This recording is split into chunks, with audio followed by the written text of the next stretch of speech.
കർത്താവിൻ്റെ വിലയേറിയ നാമം മഹത്വപ്പെടുമാറാകട്ടെ.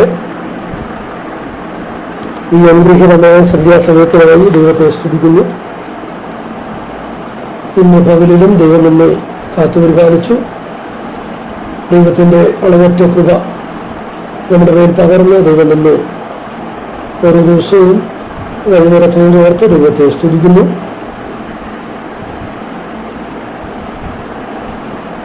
ദൈവസന്നിധിയിൽ ഈ വെർച്വൽ പ്ലാറ്റ്ഫോമിൽ നമുക്ക് ഇതിനെ കൂടിയൊരുപാട് ദൈവം സഹായിച്ചു. പ്രാർത്ഥനയോടെ തുറക്കപ്പെട്ട തിരുവഴുത്തിന് മുമ്പാകെ ഇരിക്കുവാൻ ദൈവം നമ്മെ സഹായിക്കുന്നതിനായി സ്തോത്രം. പല സ്ഥലങ്ങളിൽ നിന്ന് പല ഭവനങ്ങളിലിരുന്ന്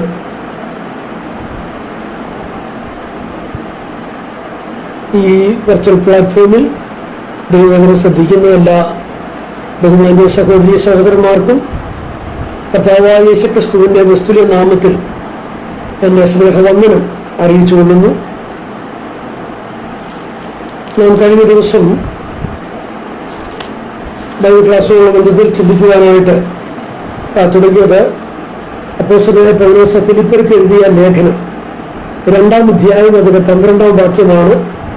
ആ വാക്യം ഞാൻ ഒന്നുകൂടി വായിക്കുന്നു. അതുകൊണ്ട് പ്രിയമുള്ളവരെ, നിങ്ങൾ എല്ലായ്പ്പോഴും അനുസരിച്ചതുപോലെ ഞാൻ അരികത്തിരിക്കുമ്പോൾ മാത്രമല്ല, ഇന്ന് ദൂരത്തിരിക്കുമ്പോൾ ഏറ്റവും അധികമായി ഭയത്തോടും വിറയലോടും കൂടെ നിങ്ങളുടെ രക്ഷയ്ക്കായി പ്രവർത്തിപ്പി.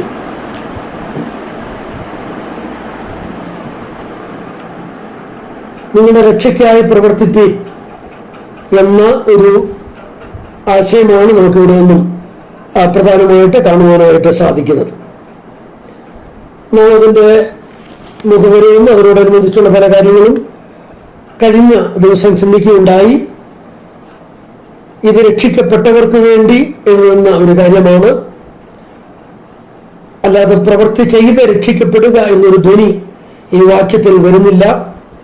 മാത്രമല്ല, ദൈവം നമുക്ക് നൽകുന്ന ആത്മരക്ഷ പ്രവൃത്തിയാൽ നമുക്ക് നേടിയെടുക്കുവാനായിട്ട് സാധിക്കുന്നതല്ല. അത് ദൈവം നമുക്ക് സൗജന്യമായിട്ട് തരുന്നതാണ്. നാം അത് ദൈവത്തിന്റെ വചനത്തിലൂടെ കാണുന്ന കാര്യമാണ്. മാത്രമല്ല, നമ്മളൊക്കെ രക്ഷിക്കപ്പെട്ടു എന്ന് പറയുമ്പോൾ ഒരു മുൻനിർണയം, ദൈവത്തിന്റെ ഒരു മുൻനിർണയം നമുക്ക് കാണുവാനായിട്ട് സാധിക്കും. രക്ഷയ്ക്കായി പ്രവർത്തിപ്പീൻ എന്ന് പറഞ്ഞാൽ എന്താണ്? അതിൻ്റെ ഒന്നാമത്തെ ഒരാശയമാണ് നമ്മൾ കണ്ടത്. രക്ഷിക്കപ്പെട്ടതുകൊണ്ട് പ്രവർത്തിപ്പീൻ എന്നുള്ളതാണ്. എന്ന് പറഞ്ഞാൽ ഒരു പ്രവൃത്തിയും ചെയ്യാതെ നമ്മൾ രക്ഷിക്കപ്പെട്ടു. അങ്ങനെ നമ്മൾ രക്ഷിക്കപ്പെട്ടതുകൊണ്ട് ഇനി നമുക്ക് ഉത്തരവാദിത്തമുണ്ട്, രക്ഷയ്ക്കായിട്ട് പ്രവർത്തിക്കണം.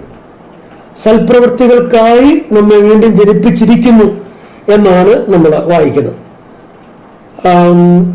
ആ പ്രവൃത്തി നമ്മുടെ ജീവിതത്തിൽ ഉണ്ടാകുവാൻ ദൈവം വ്യത്യസ്തങ്ങളായ സാഹചര്യങ്ങളിലൂടെ നമ്മെ കടത്തിവിടുന്നു എന്നുള്ളതും നമ്മൾ കഴിഞ്ഞ ദിവസം ചിന്തിക്കുകയുണ്ടായി. ഇനി നിങ്ങളുടെ രക്ഷയ്ക്കായി പ്രവർത്തിപ്പീൻ എന്നതിൻ്റെ രണ്ടാമത്തെ ആശയത്തിലേക്ക് ഞാൻ പ്രവേശിക്കുകയാണ്. രണ്ടാമത്തെ ആശയത്തിലേക്ക് പ്രവേശിക്കുന്നു. അത് നിങ്ങളുടെ രക്ഷയെ പ്രാവർത്തികമാക്കുവീൻ എന്നുള്ളതാണ്. നിങ്ങളുടെ രക്ഷയെ പ്രാവർത്തികമാക്കുവീൻ എന്നുള്ളതാണ്. നിങ്ങളുടെ രക്ഷയെ പ്രാവർത്തികമാക്കുവീൻ എന്നാണ്.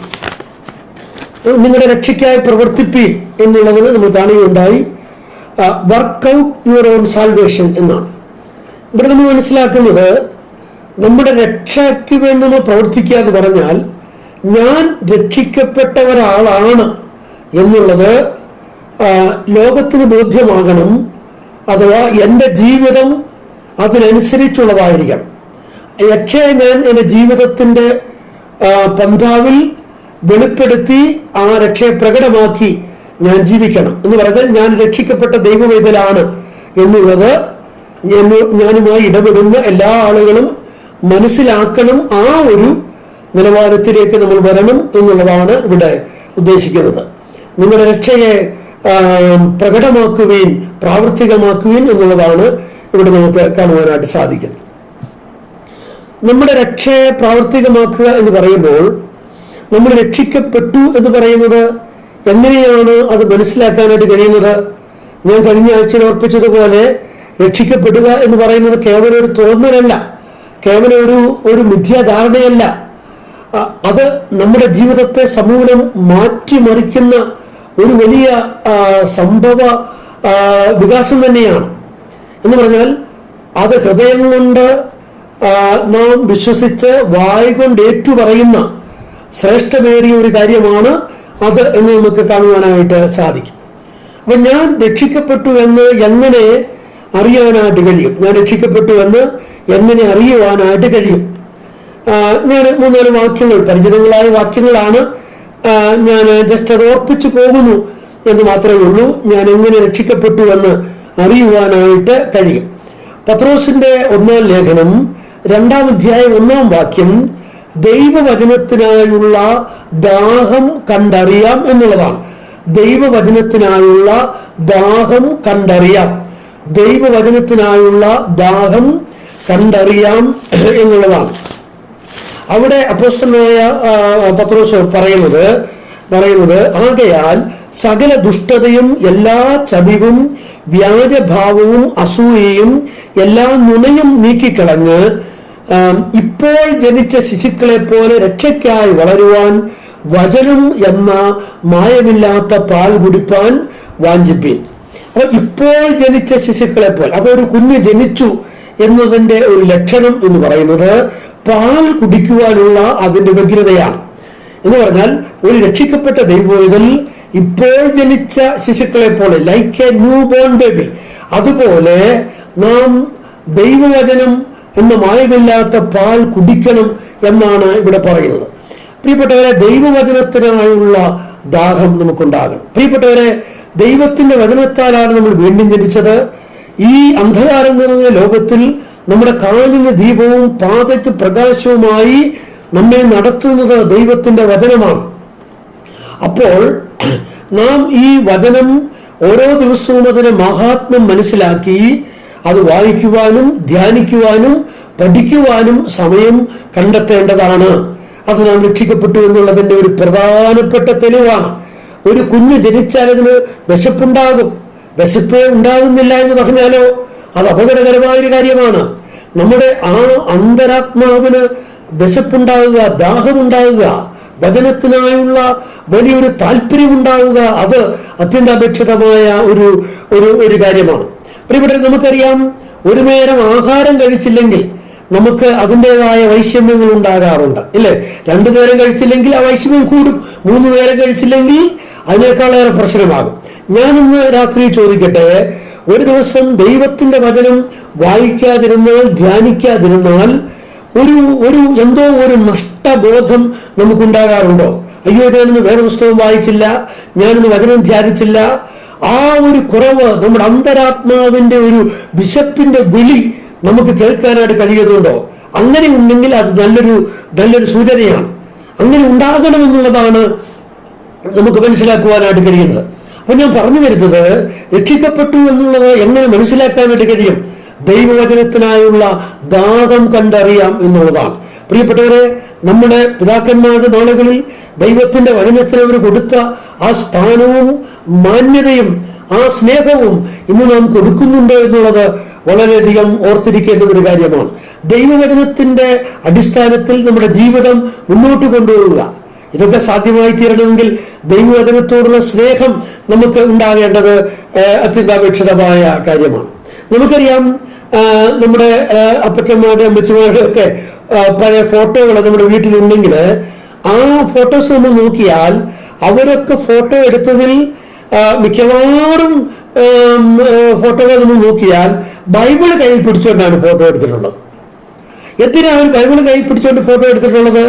അവർ സഭായോഗത്തിന് പോയി തിരിച്ച് വീട്ടിലേക്ക് വന്നപ്പോൾ സ്റ്റുഡിയോ കണ്ടു, അവിടെ കയറി ഒരു ഫോട്ടോ എടുത്തു, അപ്പോൾ കയ്യിലുണ്ടായിരുന്ന ബൈബിൾ അങ്ങ് പിടിച്ചു എന്ന് മാത്രമേ ഉള്ളൂ. അങ്ങനെ മാത്രം നമ്മൾ ചിന്തിക്കട്ട. ഇവര് ഫോട്ടോ എടുക്കാനായിട്ട് സ്റ്റുഡിയോയിലേക്ക് പോവുകയാണ്. നമുക്കറിയാം, ഇന്നൊരു ഫോട്ടോ എടുക്കുക എന്ന് പറഞ്ഞാൽ ആർക്കും അതൊരു പ്രത്യേകതയുള്ളൊരു കാര്യമല്ല. നമ്മുടെ എല്ലാം കൈവശമുള്ള ഫോണിൽ നല്ല നല്ല ക്യാമറകളുണ്ട്. എന്നാൽ അന്നത്തെ കാലത്ത് ഒരു ഫോട്ടോ എടുക്കുക എന്ന് പറഞ്ഞാൽ അതൊരു പ്രത്യേക സംഭവമാണ്. ഇവർ ഫോട്ടോ എടുക്കാനായിട്ട് വീട്ടിലേക്ക് പോവുകയാണ്. വീട്ടിലേക്ക് പോകുമ്പോൾ വീട്ടിൽ നിന്ന് സ്റ്റുഡിയോയിലേക്ക് പോവുകയാണ്.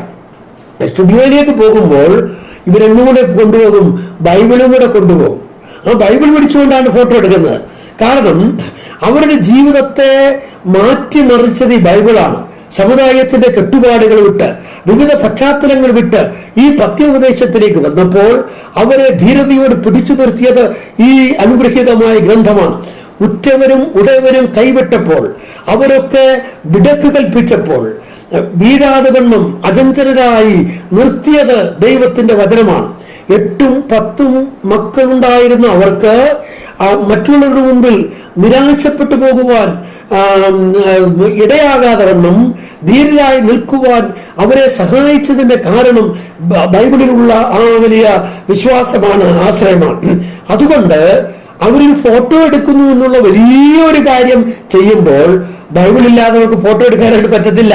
പ്രിയപ്പെട്ടവരെ, വാസ്തവത്തില് ഇതെത്രയോ ശ്രേഷ്ഠമേറിയ ഒരു കാര്യം. ദൈവവചനത്തോടുള്ള സ്നേഹം. ഈ നാളുകളിൽ നമുക്ക് വചനത്തോടുള്ള സ്നേഹം എത്രമാത്രമുണ്ട്. വചനം വായിക്കുവാൻ, വചനം ധ്യാനിക്കുവാൻ, വചനം പഠിക്കുവാനുള്ള ആ താല്പര്യം നമ്മുടെ ജീവിതത്തിൽ എത്രമാത്രം ഉണ്ട് എന്നുള്ളത് നാം ആഴമായി ചിന്തിക്കേണ്ടുന്ന കാര്യമാണ്. അപ്പൊ എങ്ങനെ ഞാൻ രക്ഷിക്കപ്പെട്ട ദൈവവേദനാണ് എന്ന് അറിയാനായിട്ട് കഴിയും? ദൈവവചനത്തിനായുള്ള ദാഹം കണ്ടറിയാം എന്നാണ് നമ്മൾ കാണുന്നത്. ഇനി രണ്ടാമത്തെ ഒരു ആശയം എങ്ങനെ അറിയാം എന്നുള്ളതിന്റെ ഫലം കണ്ടറിയാം എന്നുള്ളതാണ്. ഫലം കണ്ടറിയാം എന്നുള്ളതാണ് പരിചിതങ്ങളായ വാക്കുകൾ തന്നെയാണ്. മത്തായി എഴുതിയ സുവിശേഷം 12-ാം അധ്യായം, മത്തായി എഴുതിയ സുവിശേഷം 12-ാം അധ്യായം അതിന്റെ 33-ാം വാക്യത്തിന്റെ അവസാന ഭാഗം, മാത്യു ചാപ്റ്റർ 12:33, അതിന്റെ അവസാന ഭാഗം ഞാൻ വായിക്കുന്നു. ഫലം കൊണ്ടല്ലോ വൃക്ഷം അറിയുന്നത്. ഫലം കൊണ്ടല്ലോ വൃക്ഷം അറിയുന്നത്. ഒരു വൃക്ഷം ഇങ്ങനെ കിളിർത്ത് വരികയാണ്. ഏതാണ് വൃക്ഷം? അതിന്റെ പേരെന്താണ്? ആർക്കും അറിയത്തില്ല. പലരും പല അഭിപ്രായങ്ങളൊക്കെ പറഞ്ഞു. പക്ഷേ ഈ വൃക്ഷം ഏതാണ് എന്ന് പലർക്കും അറിയത്തില്ല. അങ്ങനെ ഇരിക്കെ ഇതിനൊരു ഫലമുണ്ടായി. ഫലമുണ്ടായപ്പോ പിന്നെ നമുക്ക് സംശയിക്കേണ്ട ആവശ്യമില്ല. ഇനി ഈ വൃക്ഷം എന്ന് പറയുന്നത് ഒരു സംശയമില്ല, ഇത് ഇന്ന വൃക്ഷമാണ് അല്ലെ? എങ്ങനെ മനസ്സിലായി? ഫലം കൊണ്ട് ആ വൃക്ഷം മനസ്സിലായി എന്നുള്ളതാണ്. പ്രിയപ്പെട്ടവരെ, ഫലം കൊണ്ട് ഞാൻ എങ്ങനെയുള്ള വൃക്ഷമാണ് എന്ന് അറിയുവാനായിട്ട് കഴിയും എന്നാണ് നമ്മുടെ കർത്താവ് പറഞ്ഞത്. ആകട്ടെ, ഞാൻ മുന്നോട്ട് പോകട്ടെ.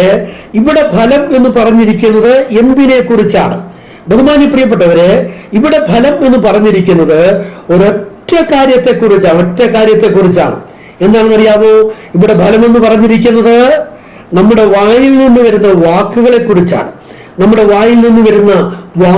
കുറിച്ചാണ്. അതിനെയാണ് ഇവിടെ ഫലം എന്ന് പറഞ്ഞിരിക്കുന്നത്. ഇവിടെ അതുകൊണ്ടാണ് നമ്മളിവിടെ വായിക്കുന്നത്, മനുഷ്യൻ പറയുന്ന ഏത് നിസ്സാര വാക്കിനും ന്യായവിധി ദിവസത്തിൽ അവൻ കണക്ക് ബോധിപ്പിക്കേണ്ടി വരും. ഏത് നിസ്സാര വാക്കിനും. ഇവിടെ പറയുന്നു 34-ാം വാക്യം, സർപ്പസന്തതികളെ നിങ്ങൾ ദുഷ്ടരായിരിക്കെ നല്ലത് സംസാരിപ്പാൻ എങ്ങനെ കഴിയും? ഹൃദയം നിറഞ്ഞ് കവിയുന്നതിൽ നിന്നല്ലോ വായ സംസാരിക്കുന്നത്. 35-ാം വാക്യം, ഒരു മനുഷ്യൻ നല്ല മനുഷ്യൻ തന്നെ നല്ല നിക്ഷേപത്തിൽ നിന്ന് നല്ലത് പുറപ്പെടുവിക്കുന്നു, ദുഷ്ടമനുഷ്യൻ ദുർനിക്ഷേപത്തിൽ നിന്ന് തീയത് പുറപ്പെടുവിക്കുന്നു. നമ്മളിപ്പോ ഒരു വാക്ക് പറഞ്ഞു എന്ന് കരുതുക. ആ വാക്ക് പറഞ്ഞാൽ കേവലം അതെന്റെ വായിൽ നിന്ന് വന്നു എന്നതിനർത്ഥമേ ഇല്ല. അത് വരുന്നത് ഹൃദയത്തിൽ നിന്നാണ്. ഹൃദയം നിറഞ്ഞ് കവിയുന്നതല്ലോ വായ സംസാരിക്കുന്നത്. അപ്പോൾ ഞാനൊരു വാക്ക് സംസാരിക്കുമ്പോൾ അതെന്റെ ഹൃദയത്തിൽ നിന്നാണ് വരുന്നത്. ഇവിടെ രണ്ടു വിധത്തിലുള്ള ഹൃദയങ്ങളെ കുറിച്ച് കാണുന്നുണ്ട്. ഒന്ന് ദുർനിക്ഷേപം, മറ്റൊന്ന് നല്ല നിക്ഷേപം. ഒന്ന് നല്ല ഹൃദയം, അല്ലാത്ത ദുഷ്ടഹൃദയം. ഇവിടെ പറയുന്നത് ഒരു ദുഷ്ടഹൃദയത്തിൽ നിന്ന് എങ്ങനെ നല്ലത് സംസാരിക്കാനായിട്ട് കഴിയും? പ്രിയപ്പെട്ടവരെ, നമ്മുടെ വാക്കുകൾ കേൾക്കുമ്പോൾ അറിയാം നമ്മുടെ ഈ ട്രഷറി, ഈ ഹൃദയം എങ്ങനെയുള്ളതാണ്. അപ്പം നമ്മളുടെ വാക്കുകളിലൂടെ ഞാൻ ഒരു ദൈവവേദനാണ് എന്ന് മനസ്സിലാക്കുവാനായിട്ട് കഴിയും എന്നുള്ളതാണ്. എന്ന് പറഞ്ഞാൽ പ്രിയപ്പെട്ടവരെ, ഈ വാക്യങ്ങളുടെ അടിസ്ഥാനത്തിൽ, നമ്മുടെ കർത്താവ് പറഞ്ഞതിന്റെ അടിസ്ഥാനത്തിൽ ഒരാളുടെ വാക്കുകൾ കേൾക്കുമ്പോൾ അറിയാം ആ വ്യക്തി ആത്മികനാണോ ജഡികനാണോ എന്നുള്ളത്. കർത്താവ് പറഞ്ഞ വാക്ക് അതിന്റെ ശരിക്കുമുള്ള ഇന്റർപ്രിട്ടേഷൻ അനുസരിച്ച് നമ്മൾ പറയുകയാണെങ്കിൽ ഒരാളുടെ വാക്കുകൾ കേൾക്കുമ്പോൾ അറിയാം ആ വ്യക്തി രക്ഷിക്കപ്പെട്ടതാണോ അതോ രക്ഷിക്കപ്പെടാത്തയാളാണോ? നിശ്ചയമായും അറിയാം എന്നാണ് നമ്മളിവിടെ മനസ്സിലാക്കുന്നത്. ഫലം കൊണ്ട് വൃക്ഷം തിരിച്ചറിയാം. അയ്യോ, ഞാൻ എനിക്ക് ദേഷ്യം വന്നപ്പോൾ അങ്ങനെ പറഞ്ഞു പോയതാണ്, ഞാൻ പ്രത്യേകിച്ച് അന്ന് ചിന്തിച്ചൊന്നുമല്ല അങ്ങനെ പറഞ്ഞത്. അങ്ങനെ പറയുന്നതൊന്നും ഈ സിലബസിലെ വിഷയങ്ങളല്ല. നമ്മുടെ വർത്തമാനം എങ്ങനെയുള്ളതാണ്, അത് ഞാൻ ആരാണ് എന്ന് വിളിച്ചറിയിക്കുന്ന ഒരു കാര്യമാണ്. യാക്കോബ് ഇതിനെക്കുറിച്ച് ഖണ്ഡിതമായിട്ടാണ് പറയുന്നത്. അദ്ദേഹം പറയുന്നത്, സ്തോത്രം പറയുന്ന നാവിൽ നിന്ന് ശാപം വരാൻ പാടില്ല, ഉപ്പുറവയിൽ നിന്ന് കയ്പുള്ള വെള്ളം വരികയില്ല, അത്തിവൃക്ഷം ഒരു പഴം കായ്ക്കുകയില്ല. പ്രിയപ്പെട്ടവരെ, നമ്മൾ ആരാണ് അതനുസരിച്ച് മാത്രമേ നമ്മുടെ വായിൽ നിന്നുള്ള വാക്കുകൾ വരികയുള്ളൂ എന്നാണ് യാക്കോബ് അർപ്പിക്കുന്നത്. നമ്മുടെ കർത്താവ് പറഞ്ഞ ഈ വാക്കുകൾ ഇവിടെ എത്രയോ ശക്തമായതാണ്. അതുകൊണ്ട് ഫലം കണ്ടറിയാം ഞാൻ ആരാണ്, രക്ഷിക്കപ്പെട്ടയാളാണോ രക്ഷിക്കപ്പെടാത്തയാളാണോ എന്നുള്ളത്. നമ്മുടെ വാക്കുകൾ എങ്ങനെയുണ്ട് പ്രിയപ്പെട്ടവരെ? നമ്മൾ നിസ്സാര കാര്യങ്ങൾക്ക് പോലും അരുതാത്ത വാക്കുകൾ സംസാരിക്കുന്നവരാണോ, ഭോഷ്കായ വാക്കുകൾ സംസാരിക്കുന്നവരാണോ? പ്രിയപ്പെട്ടവരെ, വളരെ ഗൗരവമായ ഒരു കാര്യമാണ്. അങ്ങനെ ഉണ്ടെങ്കിൽ അതിന് പരിഹാരം ഉണ്ടാകണം. അതുകൊണ്ടാണ് നമ്മുടെ കർത്താവ് പറഞ്ഞത്, മനുഷ്യൻ പറയുന്ന ഏത് നിസ്സാര വാക്കിനും ന്യായവിധി ദിവസത്തിൽ അവൻ കണക്ക് ബോധിപ്പിക്കേണ്ടി വരും എന്നുള്ളത്. അപ്പൊ ഞാൻ രക്ഷിക്കപ്പെട്ടു എന്ന് എങ്ങനെ തിരിച്ചറിയാൻ കഴിയും? ഒന്ന്, ദൈവവചനത്തിനായുള്ള ദാഹം കണ്ടറിയാം. രണ്ട്, ഫലം കണ്ടറിയാം എന്നുള്ളതാണ്. മൂന്നാമത്തെ ആശയം എബ്രായർക്ക് എഴുതിയ ലേഖനം 12-ാം അധ്യായം അതിന് 4-ാം വാക്യമാണ്. എബ്രായർക്ക് എഴുതിയ ലേഖനം 12-ാം അധ്യായം 4-ാം വാക്യം, പാപത്തോടുള്ള പോരാട്ടം കണ്ടറിയാം എന്നുള്ളതാണ്. പാപത്തോടുള്ള പോരാട്ടം കണ്ടറിയാം എന്നുള്ളതാണ്. പാപത്തോട് പോരാടുന്നതിൽ നിങ്ങൾ ഇതുവരെ പ്രാണത്യാഗത്തോളം എതിർത്ത് നിന്നിട്ടില്ല. അപ്പൊ പാപത്തോട് പോരാടുന്നതിലൂടെ മനസ്സിലാക്കാനായിട്ട് കഴിയും ഞാൻ ആരാണ് എന്ന് പറഞ്ഞാൽ, ഞാൻ രക്ഷിക്കപ്പെട്ട ഒരാളാണോ ഞാൻ രക്ഷിക്കപ്പെടാത്ത ഒരാളാണോ എന്ന് അതിലൂടെ മനസ്സിലാക്കാൻ കഴിയും എന്നാണ് നമുക്ക് കാണുന്നത്. പ്രിയപ്പെട്ടവരെ, പാപത്തോടുള്ള പോരാട്ടം കണ്ടറിയാം എന്നുള്ളതാണ്. നമ്മൾ രക്ഷിക്കപ്പെട്ട ദൈവമക്കളാണ്. ചില ആളുകൾ പഠിപ്പിക്കാറുണ്ട്, രക്ഷിക്കപ്പെട്ടവരായതുകൊണ്ട് ഒരു പാപം പോലും നമ്മുടെ ജീവിതത്തിൽ ഉണ്ടാവുകയില്ല എന്നൊക്കെ ചിന്തിക്കുകയും പഠിപ്പിക്കുകയും ചെയ്യുന്ന ആളുകളുണ്ട്. എന്നാൽ അത് വേദപുസ്തകത്തിന്റെ അടിസ്ഥാനത്തിൽ ശരിയായ ഒരു ആശയമല്ല. നമുക്ക് പാപമോചനം പ്രാപിച്ചവരാണ് എങ്കിലും ഈ പാപപങ്കിലമായ ലോകത്തിൽ നമ്മൾ ജീവിക്കുമ്പോൾ പാപത്തിന്റെ ലാഞ്ചനകൾ നമ്മുടെ ജീവിതത്തിൽ ഉണ്ടാകാൻ സാധ്യതയുണ്ട്. അതുകൊണ്ട് പ്രിയപ്പെട്ടവരെ, ആ പാപത്തിന്റെ മേൽ ജയം പ്രാപിക്കുവാൻ നമുക്ക് ആവശ്യമുണ്ട് എന്ന് ദൈവത്തിന്റെ വചനം ഓർപ്പിക്കുകയാണ്. ആ പാപത്തിന് മേൽ ജയം പ്രാപിക്കണമെങ്കിൽ പാപത്തോട് നമ്മൾ പോരാടിയെങ്കിൽ മാത്രമേ സാധിക്കുകയുള്ളൂ എന്നുള്ളത് നിശ്ചയമായ കാര്യമാണ്. പാപം എന്ന് പറയുമ്പോൾ ചില ആളുകൾ ചിന്തിക്കുന്നത് അത് വലിയ വലിയ ഗൗരവമുള്ള കാര്യങ്ങൾ, അത് മാത്രമാണ്, അതിനോടൊക്കെ നമ്മൾ പോരാടിയാൽ മതി, അതൊക്കെയാണ് പാപത്തിന്റെ പട്ടികയിൽ പെടുന്നത് എന്നൊക്കെ ചിന്തിക്കുന്ന ആളുകളുണ്ട്. എന്നാൽ നമ്മൾ തിരുവഴുത്ത് നോക്കുമ്പോൾ പാപം എന്ന് പറയുമ്പോൾ നമ്മൾ വലിയ ഗൗരവം കൊടുത്ത് ചിന്തിക്കുന്ന കാര്യങ്ങൾ മാത്രമല്ല, ഒരുപക്ഷെ നമ്മൾ വലിയ ഗൗരവം കൊടുക്കാതെ ചിന്തിക്കുന്ന കാര്യങ്ങൾ പോലും ഇത് പാപമാണ് എന്നുള്ള നിലയിൽ ദൈവത്തിന്റെ വചനത്തിൽ നമുക്ക് കാണുവാനായിട്ട് കഴിയും. റോമർക്കെഴുതിയ ലേഖനം 14-ാം അധ്യായം 23-ാം വാക്യത്തിൽ നമ്മൾ വായിക്കുന്നുണ്ട്. അതിന്റെ അവസാന ഭാഗം, റോമാലേഖനം 14-ാം അധ്യായം 23-ാം വാക്യം, അതിന്റെ അവസാന ഭാഗം അവിടെ കാണും, വിശ്വാസത്തിൽ നിന്ന് ഉത്ഭവിക്കാത്തതൊക്കെയും പാപമത്രേ. വിശ്വാസത്തിൽ നിന്ന് ഉത്ഭവിക്കാത്തതൊക്കെയും പാപമത്രേ എന്ന് പറഞ്ഞതിന്റെ അർത്ഥം എന്താണ്? ഇപ്പൊ ഞാനൊരു കാര്യം ചെയ്യാനായിട്ട് തുടങ്ങുക. ആ ചെയ്യാനായിട്ട് തുടങ്ങുമ്പോൾ ഞാൻ ചിന്തിക്കണം, ഞാൻ ഈ ചെയ്യാൻ പോകുന്ന കാര്യം എന്റെ വിശ്വാസത്തിൽ നിന്ന് ഉത്ഭവിക്കുന്നതാണോ? ഞാൻ മനസ്സിലാക്കിയ ഈ അതിവിശുദ്ധ വിശ്വാസത്തോട് ബന്ധപ്പെടുത്തി ഇതിനെ ചിന്തിക്കാനായിട്ട് കഴിയുമോ? ദൈവത്തിന്റെ വചനത്തോട് ബന്ധപ്പെടുത്തി എനിക്ക് കാര്യം ചെയ്യാനായിട്ട് കഴിയുമോ? അങ്ങനെ കഴിയുകയില്ലെങ്കിൽ അത് പാപമാണ്. അതിന് പ്രത്യേകിച്ച് അതിന് വാക്യങ്ങളുണ്ടോ എന്ന് ചോദിച്ചാൽ എല്ലാറ്റിനും നമുക്ക് വാക്യം കാണുകയില്ല. പക്ഷെ വിശ്വാസത്തിൽ നിന്ന് ഉത്ഭവിക്കാത്തതൊക്കെ പാപമാണ്. ഞാനൊരു ഉദാഹരണം പറയുമ്പോൾ അത് പെട്ടെന്ന് മനസ്സിലാകും. പുനലൂരിൽ ജീവിച്ച് ഇന്ന് കർത്താവിൻ സന്നിധിയിൽ വിശ്രമിക്കുന്ന MP ജോൺ സാറിനെ കുറിച്ച് നമുക്കൊക്കെ നന്നായിട്ട് അറിയാവുന്നതാണ്. ഒരിക്കൽ അദ്ദേഹത്തിന്റെ അടുക്കൽ ഒരു ചെറുപ്പക്കാരൻ വന്ന് ചോദിച്ചു, സാറേ, പുകവലിക്കരുത്, പുകവലി പാടില്ല എന്ന് വേദപുസ്തകത്തിൽ വാക്യമുണ്ടോ എന്ന് ചോദിച്ചു. അപ്പം വാക്യമുണ്ടോ എന്ന് ചോദിച്ചാൽ ഒറ്റ വാക്കിൽ അതിന് ഉത്തരം വാക്യമില്ല എന്ന് സാറ് പറയും. അപ്പോൾ വാക്യമില്ലെങ്കിൽ പിന്നെ വലിക്കരുതോ, കുഴപ്പമില്ലല്ലോ. അങ്ങനെ പുകവലിക്കാനുള്ള ഒരു പെർമിഷൻ ലഭിക്കാനായിട്ടാണ് ഈ ചെറുപ്പക്കാരൻ MP ജോൺ സാറിന്റെ അടുക്കൽ ചെന്ന് ഈ ഒരു അനുവാദം ഈ ഒരു ചോദ്യം ചോദിച്ചത്. നമുക്കറിയാം, ചെറിയാൻ സാർ വളരെ രസകരമായ MP ജോൺ സാർ വളരെ രസകരമായ നിലയിൽ മറുപടി പറയുന്ന ആളാണ്. MP ജോൺ സാർ ഇങ്ങനെ പറഞ്ഞു, മോനെ, പുകവലി പാടില്ല, അങ്ങനെ ഒരു വാക്യമൊന്നും വേദപുസ്തകത്തിലില്ല. പക്ഷേ റോമർക്കെഴുതിയ ലേഖനം 14-ാം അധ്യായം 23-ാം വാക്യത്തിൽ വിശ്വാസത്തിൽ നിന്ന് ഉത്ഭവിക്കാത്തതൊക്കെയും പാപമത്രേ എന്ന് നമ്മൾ കാണുന്നുണ്ട്. എന്നിട്ട് MP ജോൺ സാർ ഇങ്ങനെ പറഞ്ഞു, മോനെ, നീ ഒരു വീഡിയോ സിഗരറ്റ് എടുത്ത് നിന്റെ ചുണ്ടിൽ വെച്ച് അത് കത്തിച്ച് വലിക്കാനായിട്ട് തുടങ്ങുമ്പോൾ, എന്റെ ദൈവമേ, എനിക്ക് സിഗരറ്റ് തന്നതിനായിട്ട് സ്തോത്രം, ഇത് വലിച്ച് ഇതിന്റെ പുക മുഴുവനും ഉള്ളിൽ ചെന്ന് അങ്ങേ മഹത്വപ്പെടുത്താൻ എന്നെ സഹായിക്കണമേ.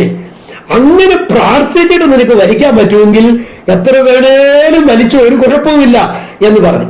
നമുക്കറിയാം, അങ്ങനെ പ്രാർത്ഥിച്ചിട്ട് ആർക്കെങ്കിലും വലിക്കാൻ പറ്റുമോ? എന്റെ ദൈവമേ, നീ ഇത് കാണരുത് എന്ന് ചിന്തിച്ചുകൊണ്ടാണ് ഒരാള് വലിക്കുന്നെങ്കിൽ അങ്ങനെ വലിക്കാനായിട്ട് ആഗ്രഹിക്കുന്നത്. അപ്പൊ പിന്നെ പ്രാർത്ഥിച്ചിട്ട് വലിക്കാൻ പറ്റുമോ? ഒരിക്കലുമില്ല. എന്തുകൊണ്ട് പ്രാർത്ഥിച്ചിട്ട് വലിക്കാൻ പറ്റത്തില്ല? അതാണ് നമ്മളിവിടെ കാണുന്നത്. അത് വിശ്വാസത്തിൽ നിന്ന് ഉത്ഭവിക്കുന്നതല്ല എന്നറിയാം. പുകവലി പാടില്ല എന്നൊരു വാക്യമൊന്നുമില്ല. പക്ഷെ പുകവലിക്കുന്നത് വിശ്വാസത്തോട് ബന്ധപ്പെട്ട കാര്യമല്ല എന്ന് അറിയാം.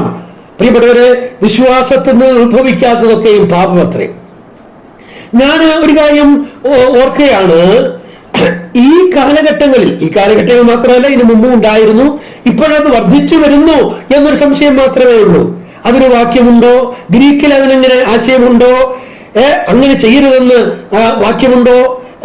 ഇതിന് ഈ കാര്യങ്ങൾ ഉപേക്ഷിക്കണം, അല്ലെങ്കിൽ അത് ചെയ്യരുത് എന്ന് വാക്യമുണ്ടോ? പ്രിയപ്പെട്ടവർ, ഒരുപാട് ചോദ്യങ്ങളാണ്. ഞാൻ പറയട്ടെ, ഇതിനെല്ലാം മറുപടി ഒറ്റ വാക്യത്തിലുണ്ട്. വിശ്വാസത്തിൽ നിന്ന് ഉത്ഭവിക്കാത്തതൊക്കെയും പാപമത്രേ. നമ്മുടെ ജീവിതത്തിൽ നമ്മൾ ഓരോ കാര്യങ്ങൾ ചെയ്യുമ്പോഴും, കർത്താവേ, ഇതെന്റെ വിശ്വാസത്തിൽ നിന്ന് ഉത്ഭവിക്കുന്നതാണോ എന്നുള്ളത് ഞാൻ ആഴമായി ചിന്തിക്കുകയും, വിശ്വാസത്തിൽ നിന്ന് ഉത്ഭവിക്കുന്നതല്ലെങ്കിൽ അത് പാപമാണ്, എനിക്കത് പാടില്ല, ഞാനത് ചെയ്യുകയില്ല എന്ന് ഉറച്ച തീരുമാനമെടുക്കുകയും വേണം. അത് നിശ്ചയമായ കാര്യമാണ്. അപ്പൊ ഒരാൾ രക്ഷിക്കപ്പെട്ടു എന്ന് എങ്ങനെ മനസ്സിലാക്കാം? പാപത്തോടുള്ള പോരാട്ടം കണ്ടറിയാം എന്നാണ് നമ്മൾ ഇവിടെ വായിക്കുന്നത്. പാപത്തോടുള്ള പോരാട്ടം കണ്ടറിയാം എന്നുള്ളതാണ്. നമുക്കറിയാം, യോഹന്നാന്റെ 1-ാം ലേഖനം 3-ാം അധ്യായം 8-ാം വാക്യത്തിൽ ദൈവത്തിൽ നിന്ന് ജനിച്ചവൻ ആരും പാപം ചെയ്യുന്നില്ല എന്ന് നമ്മൾ കാണുന്നുണ്ട്. അതിന്റെ ആശയം നമുക്കറിയാം. Does not continue in sin, പാപത്തിൽ അവൻ തുടരാൻ അവന് കഴിയുകയില്ല. പ്രിയപ്പെട്ടവരെ, അതൊക്കെയാണ് ഇവിടുത്തെ ആശയം എന്ന് പറയുന്നത്. എന്ന് പറഞ്ഞാൽ, രക്ഷിക്കപ്പെട്ട ഒരാള് പാപമേ ചെയ്യുകയില്ല എന്ന് പറഞ്ഞാൽ അത് തെറ്റായ ഒരു പഠിപ്പിക്കലാണ്. പക്ഷെ ഒരു കാര്യം വളരെ ഉറപ്പാണ്, രക്ഷിക്കപ്പെട്ട ഒരാൾ പാപത്തിൽ തുടരുകയില്ല. അത് നിശ്ചയമായ കാര്യമാണ്. പാപത്തിൽ തുടരുകയില്ല എന്നുള്ളത് നിശ്ചയമായ കാര്യമാണ്. ദൈവം നമുക്ക് അങ്ങനെ ഒരു സംവിധാനം തന്നാണ് ഈ ദുഷ്ടലോകത്തിൽ ദൈവം നമ്മളെ നിർത്തിയിരിക്കുന്നത്. എന്ന് പറഞ്ഞാൽ, ഞാനിപ്പോൾ ഒരു പാപം ചെയ്യാനായിട്ട് തുടങ്ങുന്നു എന്ന് കരുതുക. ദൈവത്തിന്റെ പരിശുദ്ധാത്മാവിനോട് പറയും, മകനെ, നീ അത് ചെയ്യരുത്, അത് പാപമാണ്, നിനക്കത് യോഗ്യമല്ല, നീ അത് ചെയ്യരുത്, അത് അനുവദനീയമല്ല. ദൈവത്തിന്റെ പരിശുദ്ധാത്മാവ് അത് പാടില്ല എന്നുള്ള നിലയിൽ എന്നോട് ശക്തമായി ഇടപെട്ടുകൊണ്ടേയിരിക്കും. ഞാൻ ദൈവത്തിന്റെ പരിശുദ്ധാത്മാവിനെ തള്ളി മാറ്റിയിട്ട് ആ പാപം ചെയ്തു എന്ന് കരുതുക. ഇവിടെ പാപം ചെയ്താലും ഇനി നീ പാപം ചെയ്തു, ഇനി നീയുമായിട്ട് യാതൊരു ബന്ധവും എനിക്കില്ല, ഞാൻ നിന്നെ തള്ളിക്കളയുന്നു എന്ന് പരിശുദ്ധാത്മാവ് പറയുമോ? ഒരിക്കലുമില്ല. പരിശുദ്ധാത്മാവ് പിന്നെയും നമ്മോട് ഇടപെട്ടുകൊണ്ടേയിരിക്കും. മകനെ, നീ അത് ചെയ്ത് പാപമായിരുന്നു, മകളെ, നീ അത് ചെയ്ത് പാപമായിരുന്നു, നീ മടങ്ങി വരണം, നീ യഥാസ്ഥാനപ്പെടണം, നിന്റെ കുറ്റമേറ്റു പറയണം, നീ ദൈവത്തോട് നിരപ്പ് പ്രാപിക്കണം. ദൈവത്തിന്റെ പരിശുദ്ധാത്മാവ് നമ്മോട് ഇടപെട്ടുകൊണ്ടേയിരിക്കും. ഞാൻ ചോദിക്കട്ടെ, നമുക്ക് ദൈവത്തിന്റെ പരിശുദ്ധാത്മാവിനോട് എത്ര പ്രാവശ്യം പറയാൻ പറ്റും, ദൈവത്തിന്റെ പരിശുദ്ധാത്മാവേ നീ എന്നോട് ഒന്നും സംസാരിക്കരുത്, എനിക്ക് നിന്റെ അഭിപ്രായ ആലോചന ഒന്നും കേൾക്കണ്ട? നമുക്ക് എത്ര പ്രാവശ്യം പറയാൻ പറ്റും? പറയാൻ പറ്റത്തില്ല. നമ്മൾ തകരും പുലിപ്പെട്ടവരെ, നമ്മൾ ദൈവസന്നിധി നമ്മളെ തന്നെ താഴ്ത്തും, നമ്മൾ മടങ്ങി വരും, യഥാസ്ഥാനപ്പെടും, പാപങ്ങളെ ഓർത്ത് നമ്മൾ അനുഭവിക്കും. കർത്താവേ എന്നോട് ക്ഷമിക്കണമേ, ഞാൻ എന്റെ ചുവടുകൾ മാറ്റി ചവിട്ടുന്നു എന്ന് നമ്മൾ പറയും. പ്രിയപ്പെട്ടവരെ, ഒരു വിശ്വാസി പാപത്തിൽ തുടരുകയില്ല എന്നുള്ളത് നിശ്ചയമായ കാര്യമാണ്. ഈ കാരണങ്ങളാൽ, പാപത്തോടുള്ള പോരാട്ടത്താൽ അത് കാണുമ്പോൾ ഒരാൾ രക്ഷിക്കപ്പെട്ടയാളാണ് എന്ന് അറിയാനായിട്ട് കഴിയും. ഒരാൾ രക്ഷിക്കപ്പെട്ടയാളാണ് എന്ന് എങ്ങനെ അറിയാം? നാലാമത്തെ ആശയത്തിലേക്ക് ഞാൻ വരുന്നു. നമ്മുടെ നടപ്പ് കണ്ടറിയാം എന്നുള്ളതാണ്. നടപ്പ് കണ്ടറിയാം എന്നുള്ളതാണ്. 1 യോഹന്നാൻ 2-ാം അധ്യായം അതിന്റെ 6-ാം വാക്യമാണ്. 1 യോഹന്നാൻ 2-ാം അധ്യായം അതിന്റെ 6-ാം വാക്യം. ഞാൻ അതിങ്ങനെ വായിക്കുന്നു. അവനിൽ വസിക്കുന്നു എന്ന് പറയുന്നവൻ അവൻ നടന്നതുപോലെ നടക്കേണ്ടതാകുന്നു. നടപ്പ് കണ്ടറിയാം. അവനിൽ വസിക്കുന്നു എന്ന് പറയുന്നവൻ അവൻ നടന്നതുപോലെ നടക്കേണ്ടതാകുന്നു. പ്രിയപ്പെട്ടവരെ, നമ്മുടെ നടപ്പ് കാണുമ്പോൾ അറിയാം ഞാൻ ആരാണ്. ഞാൻ രക്ഷിക്കപ്പെട്ടയാളാണെങ്കിൽ എന്റെ നടപ്പ് എങ്ങനെയുള്ള നടപ്പായിരിക്കണം? അവൻ നടന്നതുപോലെയുള്ള നടപ്പായിരിക്കണം. അവൻ നടന്നതുപോലെ എനിക്ക് നടക്കാൻ കഴിയുന്നില്ലെങ്കിൽ ഞാൻ അവനിലായിട്ടില്ല എന്നാണ് അതിന്റെ അർത്ഥം. യോഹന്നാന്റെ ലേഖനം നമ്മൾ വായിച്ചു നോക്കിയാൽ ഒരു കോംപ്രമൈസും ഇല്ലാതെയാണ് രക്ഷിക്കപ്പെട്ട കാര്യത്തെക്കുറിച്ച് പറയുന്നത്. അതിന് യാതൊരു വിട്ടുവീഴ്ചയും യോഹന്നാൻ കാണിക്കുന്നില്ല. കർക്കശമായിട്ടാണ് അക്കാര്യങ്ങൾ പറയുന്നത്. പല കാര്യങ്ങൾ നമുക്ക് യോഹന്നാന്റെ ലേഖനത്തിൽ കാണാനായിട്ട് കഴിയും. അപ്പൊ നമ്മുടെ ജീവിതം കണ്ടറിയാം ഞാൻ വാസ്തവമായി രക്ഷിക്കപ്പെട്ടയാളാണോ എന്നത്. അവന് വസിക്കുന്നു എന്ന് പറയുന്നവൻ അവൻ നടന്നതുപോലെ നടക്കേണ്ടതാണ്. നമുക്കറിയാം, നമ്മളിൽ പലരും ഇസ്രായേലൊക്കെ പോയി എന്ന് പറഞ്ഞാൽ നമ്മുടെ കർത്താവ് ജനിച്ച സ്ഥലം, ജീവിച്ച സ്ഥലം, കർത്താവ് സ്നാനമേറ്റ സ്ഥലം, കർത്താവിന് പ്രാർത്ഥിച്ച സ്ഥലം, കർത്താവ് ക്രൂശിൽ മരിച്ച, കർത്താവ് അടക്കപ്പെട്ട കല്ലറ, തുറക്കപ്പെട്ട കല്ലറ, സ്വർഗാരോഹണം ചെയ്ത സ്ഥലം, ഈ സ്ഥലങ്ങളൊക്കെ പോയി കണ്ടവരാണ്. വളരെ നല്ല കാര്യമാണ്, അത് വളരെ നല്ല കാര്യം തന്നെയാണ്. പക്ഷെ ഞാനിന്ന് രാത്രി പറയാൻ ആഗ്രഹിക്കുന്നത്, ഒരു 2 ലക്ഷം രൂപയോ 2.5 ലക്ഷം രൂപയോ ഉണ്ടെങ്കിൽ നമുക്ക് കർത്താവ് നടന്ന സ്ഥലങ്ങൾ പോയി കാണാനായിട്ട് തിരിച്ചു വരാനായിട്ട് കഴിയും. വളരെ സന്തോഷം നമുക്ക് ഉണ്ടാകും. പക്ഷെ ഞാൻ ഓർപ്പിക്കട്ടെ, ഒരു 2-2.5 ലക്ഷം രൂപ നമുക്കുണ്ടെങ്കിൽ അത് ചിലവഴിച്ചാൽ കർത്താവ് നടന്നതുപോലെ നടക്കുവാൻ നമുക്ക് കഴിയില്ല. കർത്താവ് നടന്നതുപോലെ നടക്കണമെങ്കിൽ നമ്മളെ തന്നെ സമർപ്പിക്കണം, നമ്മളെ തന്നെ ദൈവകരങ്ങളെ താഴ്ത്തി ഭരമേൽപ്പിക്കണം. കർത്താവിന്റെ പവിത്ര പാദങ്ങളിൽ നമ്മളെ തന്നെ സമർപ്പിക്കേണ്ടത് അത്യന്താപേക്ഷിതമായ കാര്യമാണ്. പ്രിയപ്പെട്ടവരെ, അവൻ നടന്നതുപോലെ നടക്കണം. ആ നടപ്പ് കാണുമ്പോൾ അറിയാം ഇന്നയാള് രക്ഷിക്കപ്പെട്ടയാളാണ് എന്നുള്ളത്. ഇനി അഞ്ചാമത്തെ ആശയം എന്നെ രക്ഷിക്കപ്പെട്ടു എന്ന് അറിയാം എന്നുള്ളതാണ്. രക്ഷിക്കപ്പെട്ടു എന്നുള്ളത് അറിയാം എന്നുള്ളതാണ് അതിന്റെ അടുത്ത ഒരാശയം എന്ന് പറയുന്നത്. അല്ലെങ്കിൽ രക്ഷിക്കപ്പെട്ട ആളുകളിൽ നിശ്ചയമായും പ്രകടമാകേണ്ടുന്ന കാര്യങ്ങളും ആണ് ഇതാണ്. 1 യോഹന്നാൻ തന്നെ 3-ാം അധ്യായം അതിന്റെ 14-ാം വാക്യമാണ്. 1 യോഹന്നാൻ 3-ാം അധ്യായം അതിന്റെ 14-ാം വാക്യം. നാം മരണം വിട്ട് ജീവനിൽ കടന്നിരിക്കുന്നു എന്ന് സഹോദരന്മാരെ സ്നേഹിക്കുന്നതിനാൽ നമുക്കറിയാം. ഞാൻ മരണം വിട്ട് ജീവനിൽ കടന്നിരിക്കുന്നു. എങ്ങനെ അറിയാം? ഒറ്റ ഉത്തരം, സഹോദരന്മാരെ സ്നേഹിക്കുന്നതിനാൽ അറിയാം. സ്നേഹിക്കാത്തവൻ മരണത്തിൽ വസിക്കുന്നു എന്നാ തൊട്ടുദാഹരണം പറയുന്നത്. എന്ന് പറഞ്ഞാൽ അർത്ഥം എന്താ? ഒരു വ്യത്യാസവുമില്ല. സ്നേഹിക്കാത്തവൻ മരണത്തിൽ വസിക്കുന്നു എന്ന് പറഞ്ഞാൽ രക്ഷിക്കപ്പെടാത്ത അവസ്ഥയിൽ വസിക്കുന്നു എന്നാണ് അതിന്റെ അർത്ഥം. അപ്പൊ സഹോദരന്മാരെ സ്നേഹിക്കുക എന്ന് പറയുന്നതിന് എന്തോരം പ്രാധാന്യമാണ് നമ്മൾ കൊടുക്കേണ്ടത്. പ്രിയപ്പെട്ടവരെ, ഞാൻ രക്ഷിക്കപ്പെട്ട ഒരാളാണെങ്കിൽ സഹോദരന്മാരെ സ്നേഹിച്ചിരിക്കും. അവരെന്നോട് എങ്ങനെ പ്രവർത്തിച്ചു എന്നുള്ളതല്ല ഇവിടുത്തെ വിഷയം. എനിക്ക് അവരോട് താല്പര്യമുണ്ടോ എന്നുള്ളതല്ല ഇവിടുത്തെ വിഷയം. അവരെനിക്ക് എന്തെങ്കിലും ദോഷം ചെയ്തിട്ടുണ്ടോ എന്നുള്ളതല്ല ഇവിടുത്തെ വിഷയം. ഞാൻ രക്ഷിക്കപ്പെട്ട ഒരാളാണെങ്കിൽ സഹോദരന്മാരെ സ്നേഹിച്ചിരിക്കും. അതിലൂടെ ഞാൻ രക്ഷിക്കപ്പെട്ട ഒരാളാണെന്ന് അറിയുവാനായിട്ട് സാധിക്കും എന്നുള്ളതാണ്.